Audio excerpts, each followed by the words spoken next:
All right. So, Ian, that's your turn now. Basically, I want to know everything about you. But my first question before that is, when did you start coding? So I started coding in school, like a lot of people. So we're going back to the late 1980s here. I'm not sure how old everybody else is. I'm 51, I'm 52 in about a month's time. So in the late 80s here in the UK, there was a program that was actually organized by the national broadcaster, the BBC. And the BBC put computers into schools quite early, something called the BBC Micro, which was a integrated unit, a bit like an Apple II in terms of the form factor. So you had a keyboard, and inside the keyboard was CPU and all the other components that you needed for a small microcomputer. And my father was actually working in education. My father was working as principal of a college for training teachers during their career. And inside his college, where we lived, we were it was a residential role.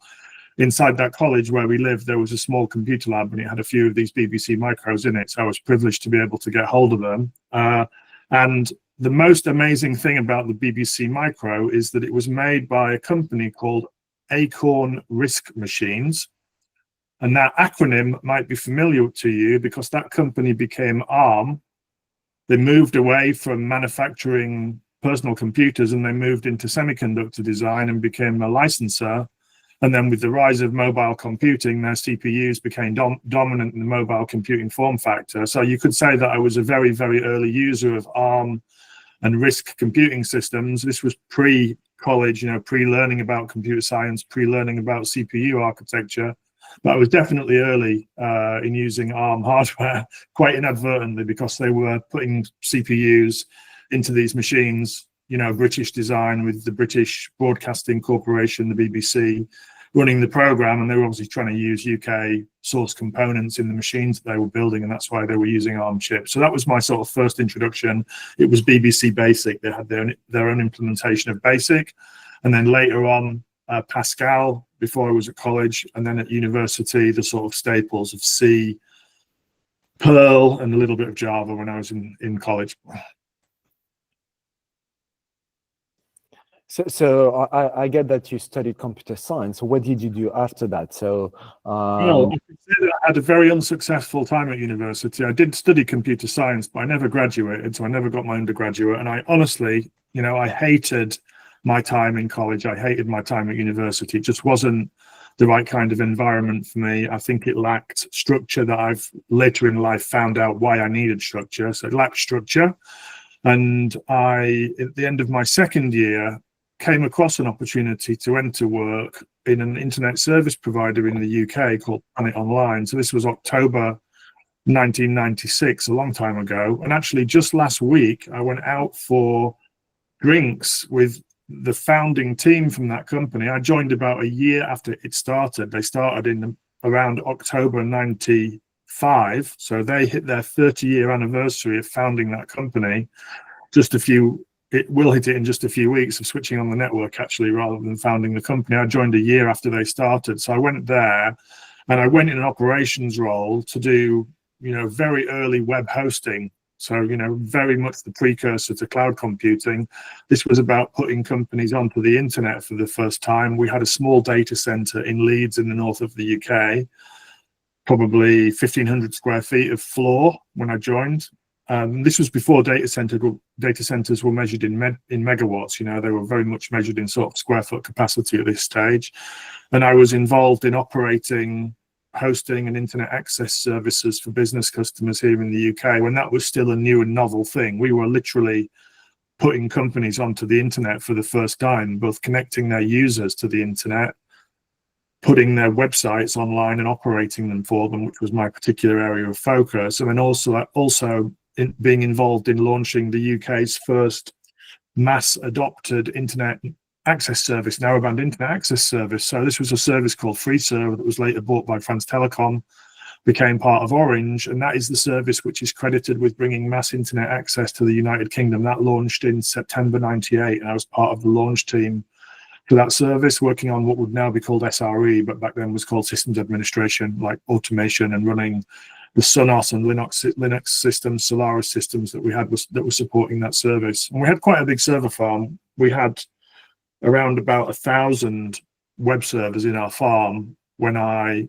moved away from the internet services part of that business in 2001. We'd grown to be quite a big provider of hosting services, not only for companies in the UK, but we'd expanded across Europe, and we also had a partnership with a company that later became part of WorldCom, GTE, from the US, which was another internet service provider, and we were delivering services in Europe for their customers headquartered in the US as well. So like precursors to what is now cloud computing, really. That was the first sort of significant job that I had. And like in any hypergrowth company, there were a lot of growth opportunities there. And I guess one of my sort of career development tenets has always been, don't wait to be asked to do something. If you see something that needs fixing, if you see an opportunity that you need to jump into in order to help customers, in order to help the organization advance, I've always been somebody that will just do that without asking permission. I kind of ask forgiveness later. And I was lucky, you know, having that mindset early in my career in an organization that was experiencing hypergrowth. I had a lot of opportunities unlocked for me, and I consider that luck has been a major factor in my career development, and that timing probably couldn't have been better for me to enter the workplace in that particular field, you know, in internet services, just as they were starting to emerge and becoming somewhat mainstream. I got a lot of opportunities from that, frankly. So when did you actually start shifting from technical roles like the ones you just described to more marketing oriented? What happened there? Well, it's a kind of interesting story, isn't it? So I would regard myself as having two careers. You know, I had like a 14-year career in internet services and telecoms, which ended in 2010. And then I've had another 15-year career in big tech and later in startups. And I've kind of flipped, believe it or not, between technical roles, sales and marketing roles, and also flipped between IC and leadership roles quite a bit throughout that career. I think it's quite unusual. From what I understand, most people are maybe more certain about what they want to do and kind of stick in that track. But I've never really been like that. I've always been kind of looking at opportunities on the basis of their merits and what they offered to me in terms of development opportunities and of course compensation now. And I kind of moved around a little bit. I had a couple of years in operations and operations leadership. I had a few years in like program directorship roles where I was working on change programs inside the telecoms operator. Then I had a few years in business development where I was working on sales with UK public sector customers. And then I had a couple more years back in ops again, and then I left telecoms. Okay, and when I left telecoms, I went to EMC, and I was working there in a senior pre-sales leadership role, focusing on telecommunications operators across Europe. So I was helping sellers position EMC data management and infrastructure products to BT, France Telecom, Colt, Deutsche Telekom, Telefonica. So major kind of former state-owned telecoms operators and also large altnets across the European, Middle East and African region. I was traveling quite a bit in that role.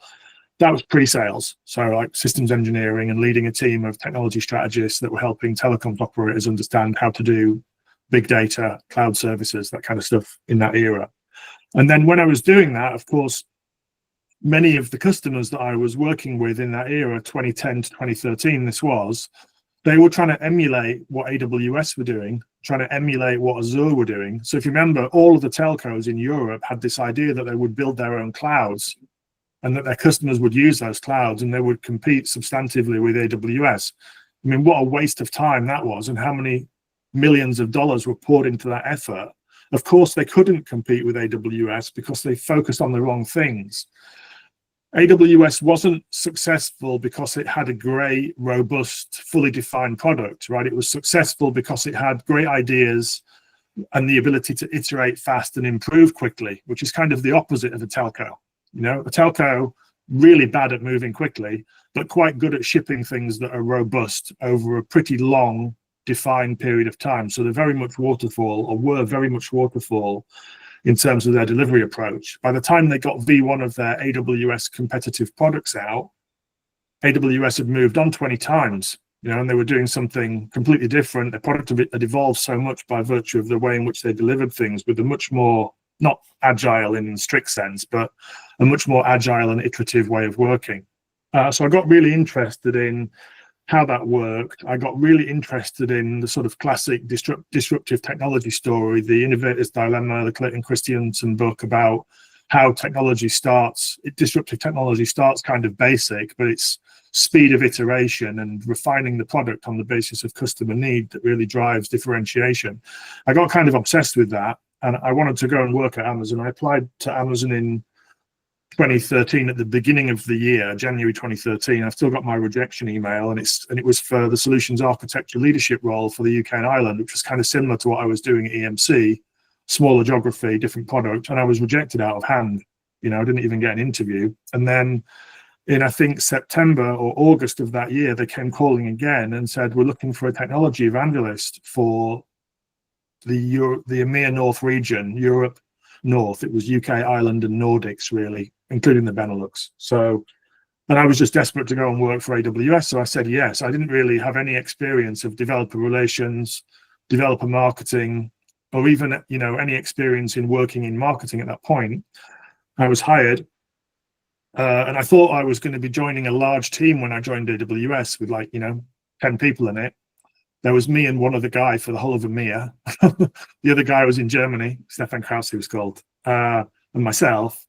So I got to work trying to figure out how I should build programs and what I should do in terms of activities to take the message of AWS to developers across those regions that I was responsible for, UK, Ireland, Nordics, and Benelux. And it was a very intensive period of learning. I stayed there in the developer relations function until, I think, 2020, beginning of 2020. And then I wanted to get... Can you tell us, sorry, what did your job entail at that point? And did AWS already have like a figured out playbook on how to talk to developers, or you had to figure out everything by yourself? No, we had to figure that out. I mean, they had some things that were working well. They had Jeff Barr. Jeff Barr had already been there for quite a few years when I joined, the chief evangelist at AWS, still the chief evangelist today, and a VP now. So he was there. And there were a few people in the US, but I'm pretty sure that of that original team that were in the US when I joined, only Jeff Barr is still at AWS. I think everyone else has moved on to other things. And like I said, when I came on board, there was me and one other person in EMEA. There'd been a couple of other people in the UK and Ireland. One of them, Matt Wood, went on to be really, really successful at AWS and became a product VP for artificial intelligence before he left recently to go to PwC. So he'd been super successful in the role I had. And then there was another person that came after him, and I replaced that person. But no, there wasn't much in terms of structure. I was reporting to the head of marketing for EMEA. I was working with the marketing leader for the UK and Ireland region, who was also quite new to AWS, and she was covering the Nordics as well at that point. And my director, who was in Luxembourg, was kind of covering the Benelux from Luxembourg. So I was working with this lady, Sonia, and Marcelo in Luxembourg, and I had to figure everything out together with Stefan. What were we going to do? What should we focus on? What kind of programs? And it wasn't just DevRel, it was also community. It was like AWS user groups were very, very much in their fledgling stage at that point. There were a couple of AWS user groups in the UK and Ireland that were active. There were none really in the Nordics. I think there was one in Amsterdam when I joined. So I sort of got to work on both community programs, so figuring out how we could scale with limited resources by building effective community programs, user groups being the primary. A couple of others came along later, which I helped to design and worked on launching. And then the other thing was like getting out on the street and talking to prospective customers and trying to educate them about cloud computing. Cloud computing was still new. There were no substantial enterprise users, and I mean really substantial users, that were running significant production enterprise workloads on AWS in Europe when I joined in 2013. They had enterprise customers, but they weren't running core workloads. They were running like experimental workloads, things that they considered a good fit for the cloud that had elasticity requirements, or things that were brand new where they didn't have any legacy connection and they just wanted a new, better way to run a new service that they thought was experimental, and they could benefit from the kind of on-demand, pay-as-you-go characteristics of the cloud, which were still novel at that stage. 2013, if you went to an enterprise and said, I want you to run your core apps on a cloud platform, they would look at you like you were crazy, you know. So yeah, there was a lot to figure out when I was there. So can you tell us a bit more about your journey at AWS? I have obviously a lot of questions about the programs that you put together, but maybe we can follow this journey and then I did 2.5 years as an individual contributor. So 2.5 years as an IC working in Northern Europe across those regions. Okay, and then I got promoted. There were some personnel changes. The manager for developer relations or developer evangelism, as we called it then, in EMEA left, went to the US to do something different back in engineering. So I was appointed to run EMEA. And then after that, I was promoted to be the worldwide leader. And that, if you know about Amazon, they have levels. So that was at level 7, which is their senior manager level. I did worldwide developer relations for a couple of years, including running a small team in Asia Pacific and China. And then I tried to get promoted to director. And I did get promoted to director on the second attempt. So that's their level 8. I was the third person in AWS marketing at the time to proceed from level 7 to level 8. So it was still quite novel. And incidentally, the other 2 people that did it before me were Jeff Barr, who I already mentioned, and that other person, Matt Wood, that I mentioned as well. They both went on to be VPs. So I was promoted to director for developer relations worldwide. I did that for a couple of years. And then I wanted to advance again. I wanted to advance to VP again, like those other individuals had before me, but I was blocked because my team wasn't of the scope that was necessary for my role to be considered a VP candidate role at AWS. So I needed something bigger, okay? And that's when I went out looking around in Amazon Web Services for something that was larger, and I found a role that was open in startup solutions architecture, worldwide lead for startup solutions architecture. So helping build out a new business unit that would focus on GTM with startups. They needed a technical leader to run their solutions architecture, systems engineering, the pre-sales function. And I was successful in applying for that. I started that role in April 2020. I thought I'd be doing that job in the US in Seattle, but COVID arrived. Had to go back to the UK.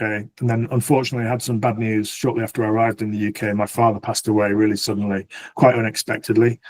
So I was in quite a difficult situation. I was in lockdown in the UK, you know, with my mother having been bereaved and a lot of COVID-related restrictions in place in the UK.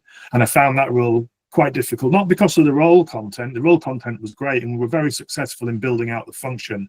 We scaled this function really, really quickly. I was able to hire some really good leaders, but it was just kind of weird because I'd been used to traveling extensively. I thought I would be doing that job in Seattle. I was doing it remotely, you know, 8 hours offset on the time zone from my manager and from most of my stakeholders. So it was quite a tough 18-month period, 16-month period, really, that I was involved in that role. And I decided I would look outside at that point and go and do something different, really, because I think I was a bit jaded post-COVID. I had a lot of change in my personal life and I wanted to do something different. So that's when I decided I would move on from AWS and I went over to MongoDB. And how did that go there? What was different at MongoDB than AWS? Very much simpler in terms of product, right? They've only got, well, not now, they've obviously built their portfolio out a lot, but it was, even now, it's very much more simpler rather than Amazon Web Services in terms of product portfolio. And also, when I moved, I wanted to go back to something that was at an early stage, you know, to create something from scratch again. And that wasn't really what I found when I got to MongoDB. I found that actually their developer relations program was much, much more mature than I anticipated it would be. They were much, much further along. And I felt that my skills could probably be better applied. My experience could probably be better applied somewhere else because I'd built something from scratch previously. And I'd kind of, one of the reasons I'd left AWS is because I'd come to a realization that I didn't, as well as the personal factors that I mentioned, I didn't really want to work on optimization jobs. You know, I didn't really want to, you know, fill in the fine detail on a painting. I wanted to be like broad brushstrokes. What is the strategy? What do we need to experiment with? How can we expand into new markets or launch new programs that will have significant impact?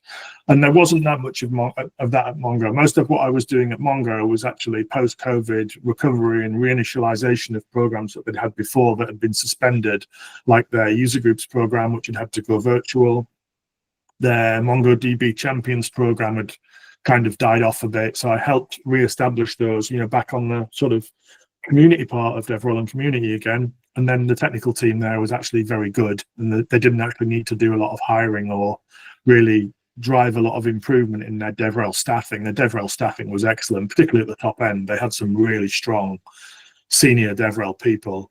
I hired one person from AWS to take a role in strategic DevRel, and he's gone on to be really successful there. But there wasn't enough for me to do in terms of building.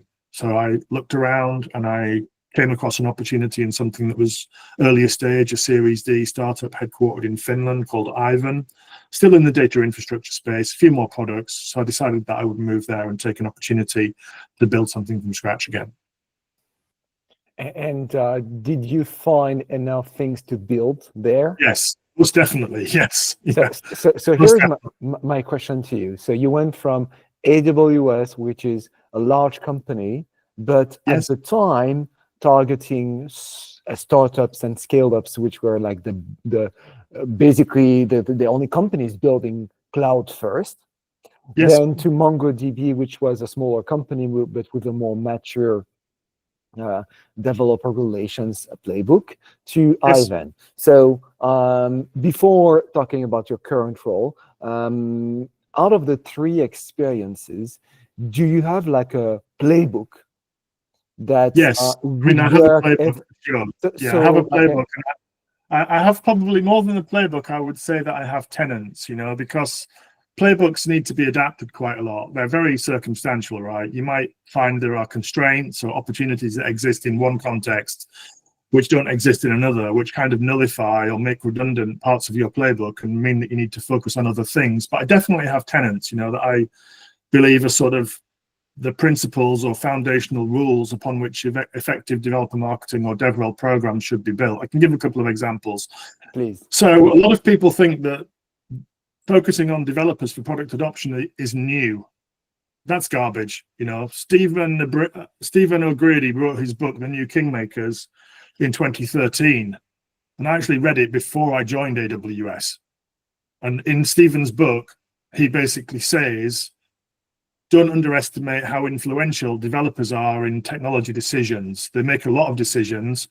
A lot of the time they make them in a way which leaders don't actually realize whereby leaders don't actually realize they're making them, but they're very influential. They can build prototypes, they can establish systems, they can come forward with solutions that are in no way top down. They're very much bottom up in companies of any size. And they can have a really significant effect. So if anyone tells you, like, people seem to be reinventing the world with this new wave, with this generative AI wave.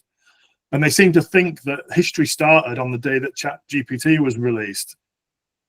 Like, I've seen something last week on LinkedIn, a couple of weeks on LinkedIn, saying that the reason that Intel was suffering and falling from grace was something to do with NVIDIA. Like, the reason that Intel is suffering and falling from grace has nothing to do with NVIDIA and everything to do with ARM, that company that I mentioned at the beginning, right? And that problem started in 2006 when Steve Jobs got on stage and held up the iPhone. It's nothing to do with Gen AI. So people need to sort of look a little bit further back in history and try and observe patterns that are repeating, or what the real causal influences are on some of the change waves that we're seeing now, or that we're seeing reinvented now. That would be the first thing I would say. So developers are way more influential than people think. The second thing is the number one thing that developers crave is authenticity, right? They're not resistant to marketing. They're resistant to bullshit, right? It's very hard to pull their eyes over the wool over their eyes. I would say there's one fundamental characteristic and reason for that. What is the main, or one of the main personality traits that make software developers effective? It's like being objective and evidence-based in your thinking, right? Because we're doing engineering here. Right, we're building in the main part deterministic systems. Even if we're building deterministic systems on top of a new infrastructure, which is non-deterministic, like language models or diffusion models, as we are in my current role, the software that you're writing is still deterministic. It has a set of expected inputs and a set of expected outputs. And if those things differ, there's a problem, right? So your mindset as a software developer is very much evidence-based. You're looking for facts, you're looking for metrics, okay? And you basically base your decision-making largely on those factors. Now, software developers are still humans, so you can still use brand marketing to them. They do still have emotional relationships with brands and with companies, but they form a lot of those emotional relationships on the basis of evidence that they see objectively, right? So you need to find a way to influence them, which is objective. And I would say there's two basic ways you could do that. The first is add value and educate them. So this is about first-party initiatives. A lot of it's content, but there's more to it than that. You know, how do you reach out and teach a developer that their life is going to be better, they're going to be more efficient, more effective if they use your product? That's the first thing. And that's basically what you need to focus on with any content initiative. You know, you can kind of get their attention with things that are shiny, like shit posting or, you know, funny memes. But the minute you get a centimeter below the surface, they're looking for something which is substantive and authentic, and they will quickly reject if they find out that the substance is not there once they get past the initial hook. And then the second thing that is critical is peers. So, you know, I want to solve a problem. There's two ways that I can look for a solution. I can ask a vendor, or I can ask somebody that I trust. And the fact that you're a vendor diminishes trust immediately, because they have that objective view. And of course, they understand what is the purpose of a corporation: to make money, right? What is the purpose of a peer? Well, everybody has their own needs and wants as individuals, right? So different people in different networks and different communities will have different goals. But certainly in every community, there's a proportion of individuals in that community that are altruistic in nature and do genuinely want to help others be successful, and they get fulfillment from seeing others succeed. You find that developers will often seek out those people and will take guidance from them. And if you can influence those people to be, you know, favorably inclined towards your product or service or platform, that's gold. I would say that one positive comment from a peer is worth 100 times a positive comment from an employee of a company that a developer knows is actively trying to sell to them. And that's why I think that the most successful companies in developer GTM are those that have got robust investments in community, but have also made community into an asset in terms of the way in which they interact with their prospective customers. AWS Heroes is something that I worked on. In its early days, I was somewhat of an advisor on the AWS Community Builders program, although it was launched after I'd left my role in DevRel. So those are two great examples in AWS of successful advocacy programs, as we would call them in DevRel and community space. There are tons of others as well: GitHub Stars, Google Developer Experts, Microsoft MVPs. You know, everybody's got their own analog, their own attempt to build a program like that. But if you build a good one, they can have a really substantial effect and have a really disproportionate effect on how much mind share you get for your products amongst developers. So those are the two things I would say: authenticity and building effective community advocacy networks and programs. Those are the two biggest things that you need to focus on if you're taking products to market with developer audiences, in my opinion. Then, so first of all, I love the first thing about authenticity. Actually, there is one way I used to cheat when I was teaching young software engineers, is that I always started my classes with, you all have a bullshit card. So every time you feel that what I'm saying is not evidence-based, you yell bullshit. Yes. And I'll stop. Yeah. And I'll argue with them. They never used it, but at least they know they can. Yes. Yes, I would say like that objectivity, metrics, or evidence-based mindset, it's what makes engineers and software developers effective, right? So if you've got a software engineer that doesn't have those characteristics and they're effective, they've probably got something else which is counterbalancing those traits, which I find to be extremely common in software engineers. One thing you also mentioned is the content that you need to create. Yes. Now we live in a content-full environment where we have a lot of content, a lot of social media, and developers' attention is also going to different places. And there is this impression that you need to spend a lot of money in marketing and perhaps SEO or advertising, so your content get showed to developers. Is that true? Do you really need to invest that much money? It depends, doesn't it? I mean, the whole question of SEO and content marketing is really a competitive game, isn't it? So if you've got a product which is novel and a market space which is not congested, then getting your content in front of your potential audience is easy. If you've got a product or solution which is, either congested or as far as commoditized, and there's a lot of other people spending money to position similar solutions and content in front of the same audience, then your costs will escalate very quickly. This is why Google is such a profitable company, right? Because their pricing is elastic based on demand to reach a particular audience. And actually, this is one of the reasons that we, over here at Griptape, where I am now, we did a pivot recently. We did have a heavy focus on agentic systems and on providing a runtime cloud environment for AI agents. And we found that whole space to be incredibly congested with LangChain, with Crew AI, with major cloud providers coming forward with agentic frameworks. So in order to capture runtime usage for agents, with OpenAI and Anthropic getting more involved in agentic development and agentic applications.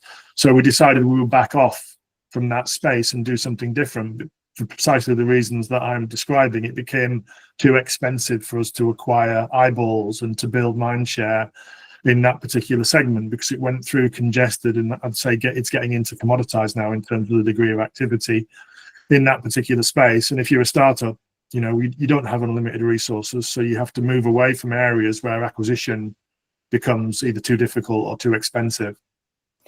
So what you're saying is super interesting, because you're saying that your product was not inferior. No, not at all. You had a great product. You had a product market fit. It's just that the customer acquisition cost was too high for a new entrant. That's why you pivoted to a different product. That's correct, yeah. Cool. Yeah, because a lot of startups think about pivoting when they don't have a product market fit, but sometimes you have a product market fit, but your market is just too expensive to acquire. Yeah, you can't acquire customers. Like I said, right, the purpose of a corporation is to make a return for investors, generate profits, and we couldn't do that with that particular focus. It was impossible, so we moved.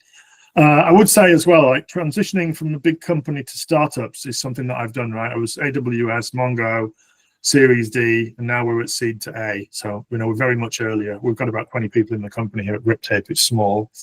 And there's a couple of reasons for that. The first was, obviously, I was exposed to startups very early in my AWS life, because at the beginning, most of our customers were startups. I was advising a cohort at one of the major accelerators in London, in Seed Camp in London. So I was advising a cohort there in my first few months at Amazon Web Services.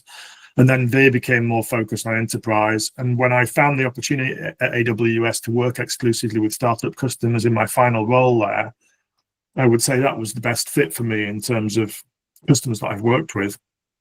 It was great. We got to interact with so many companies from seed to D, to be more precise. So I wanted to work in startups, and that's one of the reasons that Ivan was so attractive to me. They were a well-funded Series D company. They'd raised a lot of capital. So I went there. And then when I left there, I left due to restructuring. So I left Ivan, and I was looking around, and actually the CEO and founder at Griptape is somebody that I'd worked with previously at AWS. And he just candidly said to me, I think we could use you. We're at a very early stage. We think we could use you. And there were a couple of appealing things about it. The first was from scratch, so there was pretty much nothing there in terms of DevRel. In fact, nothing there in terms of content marketing either. So I'm doing more than just DevRel. I'm doing like DevRel product marketing and even a bit of product stuff now. So that was the other factor. It's like further broadening out what I've done, which again is kind of weird. I consider it a bit weird that I've not kind of locked myself throughout my career into one particular role type, IC or leader. I'm on IC now, again. And also, I'm still interested, even at my somewhat advanced career stage, in learning about new fields that I haven't previously worked on. I've never really worked in product management or product leadership before. And I wouldn't say that I'm doing that now, but I'm certainly contributing to product strategy and helping to drive the direction of the product and writing code. Just this morning, I was writing enhancements for the product myself and submitting PRs. So my current role is kind of all over the map in terms of what I have an opportunity to contribute to, which I consider really, really interesting. Um, I see that Grip Tape is open source or has like open source projects. Components, Um, yeah. Components of it are open source, yeah. so how do you use open source as a tool? Would you recommend to developer first, developer focused startups to always go open source? What's your view about that? So the way we use it is interesting. So when we started with the framework, we've got three product layers, right? We've got the grip tape framework, which is a framework for building LLM powered applications, agentic and other types of LLM applications, DAGs and workflow based LLM applications. And we started that before LangChain. So it's been around a long time. But like I said, we found it difficult to get traction with it. We decided to pivot. That is Apache 2.0 licensed, and obviously it predates me, so we started that before I joined. But the key with products like that is awareness and adoption, right? You want developers to be able to use the product without having to pay for the product, because we want that new kingmakers style adoption model where we're not introducing artificial friction or unnecessary hurdles that become barriers to adoption or that slow down adoption. So having an open source product that developers can just pick up and use obviously makes it viral. It makes it friction free in terms of developer consumption. So that's why we did it. But the second thing that you need, of course, is a business model. We're not here to create software. We're here to create a return for our investors through the provision of software and technology, right? And that's probably true for everybody on this call, everybody in this discussion right now. So how do you monetize an open source project? There are a few different models. I think broadly speaking, the premium support, like we're going to pay you for support model around open source, has been largely discredited, and VCs and other investors are not really interested in it. So what we decided to do in terms of monetization for the framework was couple it with a set of cloud services and make it really simple for GripTape framework apps to be deployed on our cloud, GripTape Cloud, which is still available. Okay, so you can deploy apps written in GripTape framework on the cloud. It has various data management capabilities. It makes it really easy to do things like RAG. Before MCP, there were tools available, OpenAI tools. MCP, Model Context Protocol, by the way, for integrating tools with large language models through a standardized interface. Before that, there was a precursor to it based around the standard, in quotes, created by OpenAI. The tool execution, we support that. And now we support MCP as well. So you can integrate third-party tools with our cloud offering and run the runtimes for those tools on our cloud service. So we were trying to monetize through that, okay? And that's where we found difficulty in gaining traction and share. So we built another abstraction layer on top of that, which is called the GripTape Nodes. And this is for creative professionals to integrate together the most sophisticated cutting-edge generative models for image, video, and audio creation, and to make those models available to high-end creative professionals like movie studios, VFX artists, video games designers, advertising creatives. So that's what we're working on now. But it's like a layer cake. GripTape Nodes uses a lot of framework components, and the runtime components for GripTape Nodes run on top of GripTape Cloud. So we've sort of built a layer cake, but the way in which we're exposing product value now is through the GripTape Nodes editor and engine. And the GripTape Nodes engine is where these workflows get executed. That's also licensed under Apache 2.0.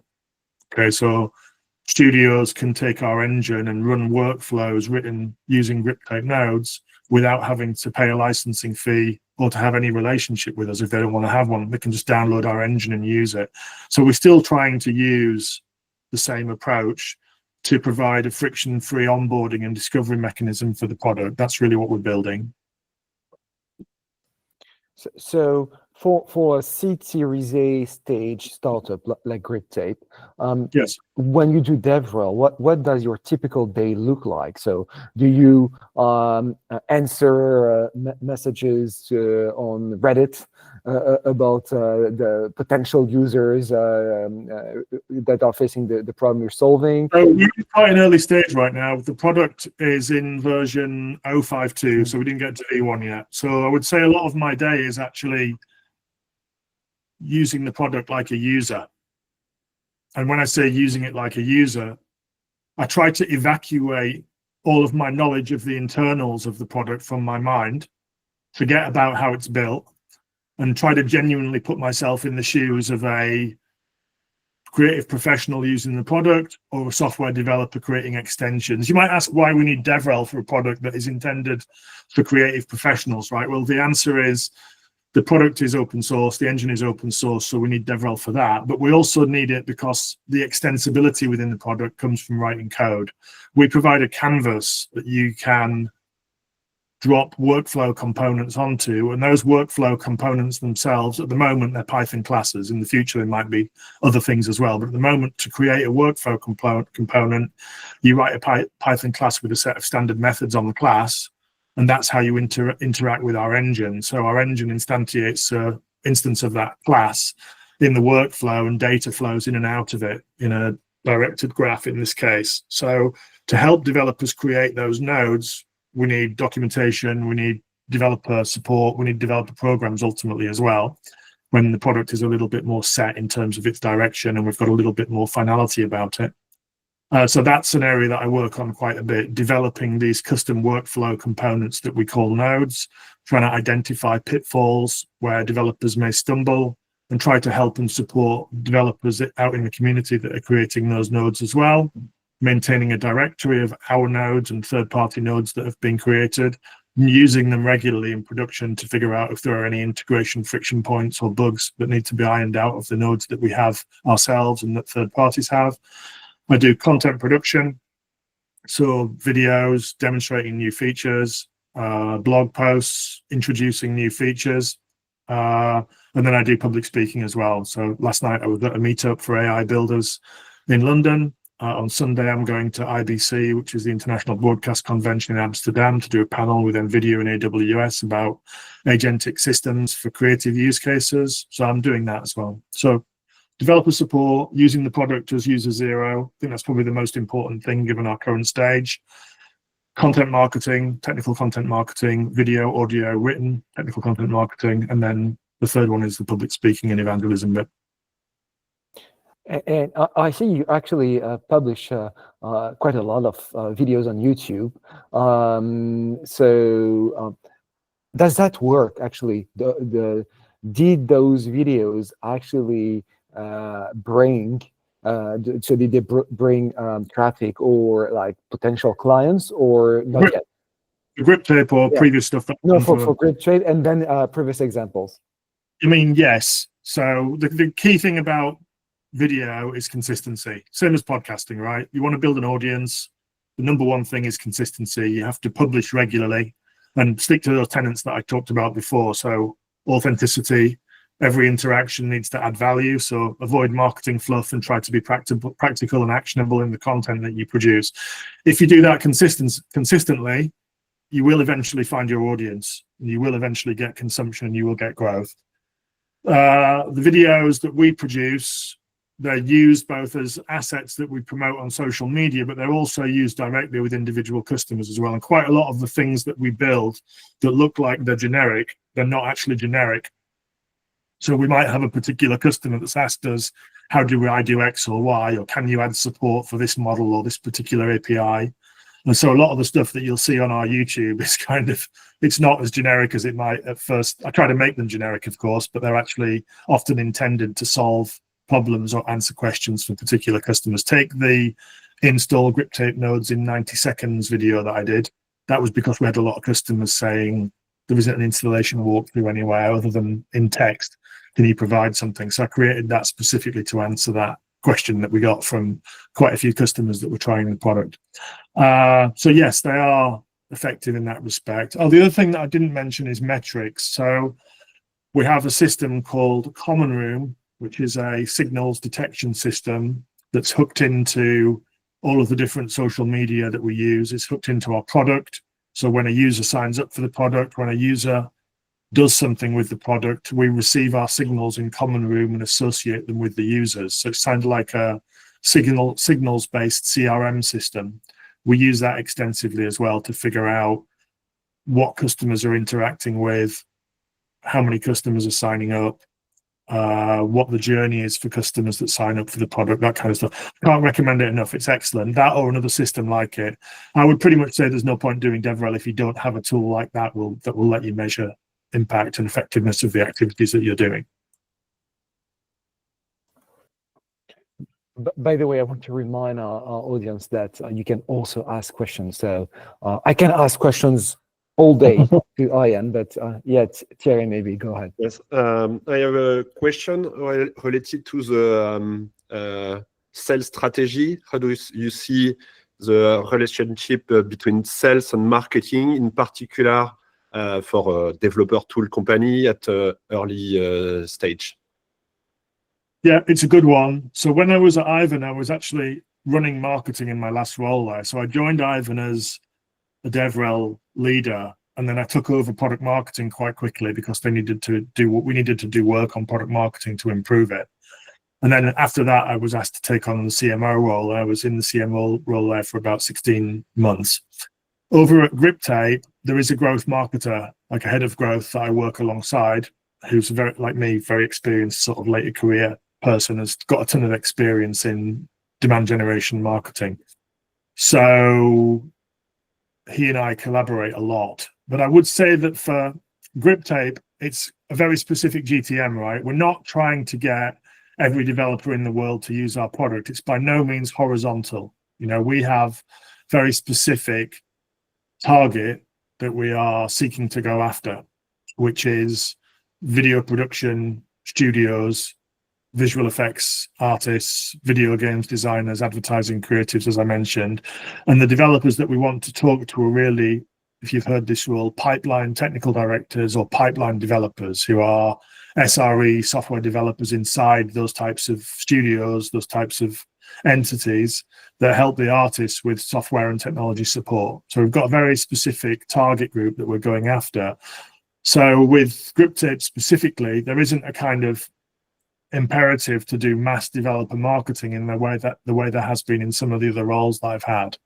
It's very much more, these are the 100 accounts that we're interested in talking to. And by virtue of some of the work that our founders have done historically, we actually have a very good understanding of who the key individuals are within those organizations. One of our co-founders was the character animator for Gollum on Lord of the Rings and has worked with Maya, which is the preeminent 3D modeling and animation software technology that's used by those types of profiles for years and years and years, and knows everybody in the ecosystem pretty much. So we're quite fortunate at GripTape that we have that. I would say in general terms, though, the golden path, if you like, for sales and DevRel integration is this. You've got strategic air cover, and this is from my experience at GripTape, my experience at Ivan, where you're engaging with economic buyers and decision makers in your target customers. So the first thing you need is segmentation. Who do you want to sell to, right? And identifying target accounts is something that we did quite a lot of over there. During my period there, we were looking at data sources that indicated which organizations were using the open source software that formed part of our platform. We were looking at data sources around funding or transformation initiatives that were running in those particular customers. And from that, we were identifying segmentation list of accounts that we should focus on. And then we were using targeted account-based marketing or targeted account marketing to initiate conversations with decision makers inside those customers. So that's the sort of strategic GTM at the top level, right?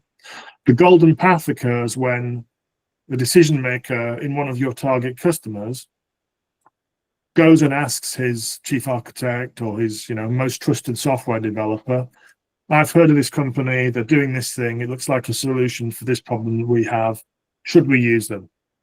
And ideally you want the developer to turn around and say, yes, very emphatically, I'm already aware of them, a lot of my peers in the industry are using them, I've already seen a lot of their resources. I already feel like I know how to use their technology, or I have used their technology, or look, here's a side project that I've built, or better still, I'm actually already experimenting with that thing because I think it could be useful for us as well.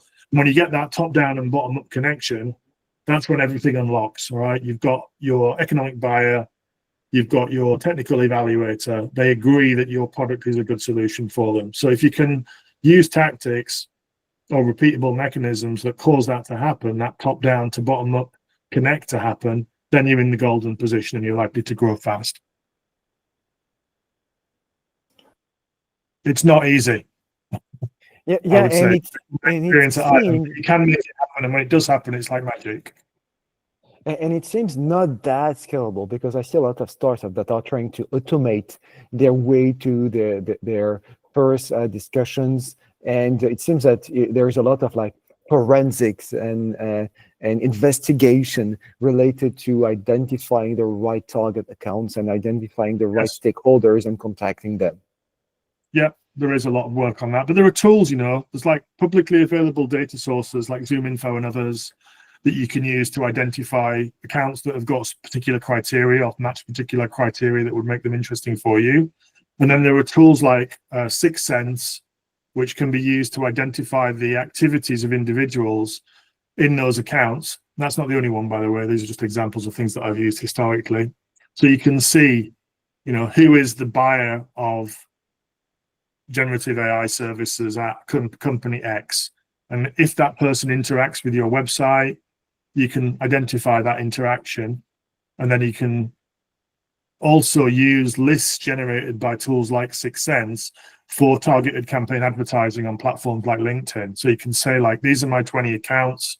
These are the personas or role titles that I'm interested in those accounts. And tools like Sixth Sense will spit out LinkedIn IDs that you can then pump into a LinkedIn pay-per-click campaign and use to target ads on those individuals. So there's a lot of tooling here. This stuff can be quite expensive, but it's really the only way to do it at scale. Unless you want to write your own software to do that. But I would caution against, you should, in building products, as I'm sure you all know, the idea is to build something unique that no one's ever built before.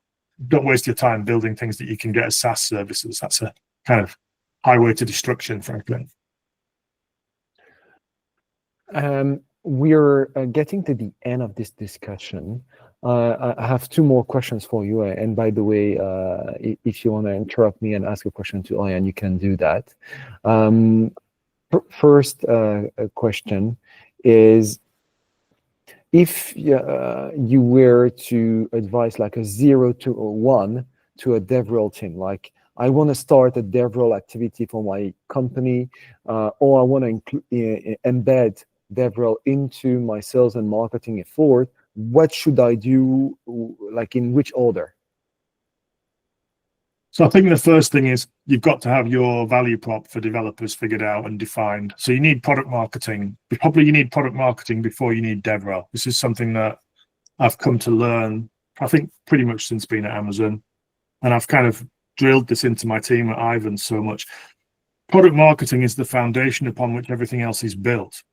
If you don't have a clear value prop for the product and you don't know how you're positioning it or where you're positioning it, you can't really do anything else. You can't even create a website or run a marketing event because you don't know what you're going to say, right? So product marketing is the number one thing. You have to have that before you have DevRel, really. You have to understand, for the developer persona, what is it you do? Why is it valuable? How is it different? Why should they buy it? What problem does it solve? These kind of basic positioning questions need to be answered before you do anything else. And then I would say, once you've done that, the two immediate things that you should do afterwards are developer-focused, authentic content, in brackets marketing, but developer-focused, authentic content. So how you're going to position your findings with that particular persona type in a way which is authentic. And then the second thing, which is simple and low lift and quite frugal, is finding adjacent communities. If you're early, it's unlikely that you're going to be able to catalyze a community of your own, which you might call a first party or 1P community. You're not going to have an AWS user group if you've got a brand new product, right? For you, your own user group. But if you go out hunting, you can find communities that already exist that are adjacent. And you can use those for a couple of things. They're quite low cost, so you can kind of sponsor meetups, sponsor conferences, and they'll often look quite favorably on you if you're new and small and you don't have a lot of resources. That's the first thing to say. And they'll often allow you to talk with or to their participants in a frank and open way. And that's where you can test that initial messaging, that initial content that you've got, and explain the product to your first audiences out in the market. And get some initial feedback, see how they respond to it. That's what I would say. If you've done nothing in terms of developer GTM, product marketing, some content marketing focused on that particular persona, and then finding these adjacent communities and speaking to them in person. Those would be the first 3 steps that I would take. That can get that feedback loop going, right? You get some feedback from those initial conversations, and that can help you tune your messaging, and hopefully eventually reach a scale point where it kind of takes on a life of its own, and people are confused, motivated, excited by what you're talking about. And at that point, you can start to scale. And then my last question for you is, you mentioned the New Kingmakers book earlier during our conversation. Do you have any book recommendations or like articles, videos, anything that we can go through to learn more about how to target developers? Yeah, I mean, the staple for me would be something like The Innovator's Dilemma. I still think it's really important, right? People forget that most developer products are not, maybe with the exemption of agentic coding agents or things like Cursor, there's not that much that's really been new over the last few years. New categories are created extremely infrequently. Mostly what you're doing is replacing things that already exist. All right, and understanding how to enter a market with a product with an eye to disruption and successfully disrupt, identify weak points in existing competitors, and kind of break into markets that already exist. It's not as random as you might think. There's a lot of common patterns that repeat in technology disruption. And the first and most important thing is understanding fundamentally what makes something disruptive, what characteristics you need to focus on to disrupt an existing market, unless you're in that very rare situation where you have genuinely invented something new. But I think for most people in their career, that doesn't actually happen. Most people don't actually invent new things. Most people have products that are incrementally better solutions to problems that already exist, and therefore you have to push something out of the way in order to make a successful business model around them. Cool. I love that recommendation. I think it's here somewhere, The Innovator's Dilemma. I've got on my bookshelf. I mean, I've gone now to Audible, so I don't do a lot of physical reading. I do most of my stuff in Audible. In fact, let me just look in my Audible and I'll see what else I've got in there, because I'm sure I've forgotten something. You know, weirdly enough, I listen to quite a lot of books about psychology. I've become sort of a little obsessed with how people make decisions. So, 1 second.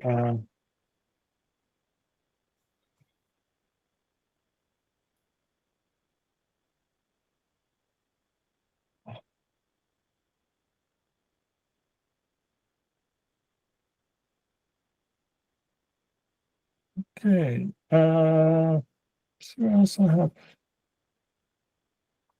have? There was a book called Product-Led Growth, which has a yellow cover, by a guy called Wes Bush. That's a good read. That is literally considered the textbook for people that want to sell products without salespeople. That's a really good one. Wes Bush, Product-Led Growth. And then another one, which you probably already heard of, is called Thinking Fast and Slow. And that's a book about cognitive bias, psychology, and how the quirks and sort of foibles of the human brain influence decision making. It's just an interesting leadership and sales book. I found that quite an interesting read as well. I read that when I was on vacation early this year. It's quite a long one, but also consider that excellent. Thinking Fast and Slow. So those are probably the highlights of my listening list over the course of the last year, I would say. Yeah, there's a lot of politics on there as well, which I won't bore you with. Cool. Yeah, no, let's not get into that. All right, Ian, it was a pleasure discussing with you today. I hope you guys enjoyed hearing all the great advices that Ian shared. This video will be shared on YouTube very shortly, and hopefully, Ian, we'll see very soon that the grid tape growth is going up. Thanks to your efforts. There's a lot of interesting conversations at the moment, so I really sincerely hope they bear fruit. The product's come a long way very quickly, so hope we get somewhere. Cool. If you do have follow-up questions, you know, you can find me on LinkedIn, and I pretty much always respond. And if you need help, either general help or more specific help, I'm always open. As long as I've got time, I'm happy to offer an opinion or offer guidance. So feel free to give me a ping if you think that would be useful for you. Cool. Thank you, Ian. Cheers, everyone. Okay. Bye-bye. Thanks a lot. Have a great Bye. weekend. Bye-bye.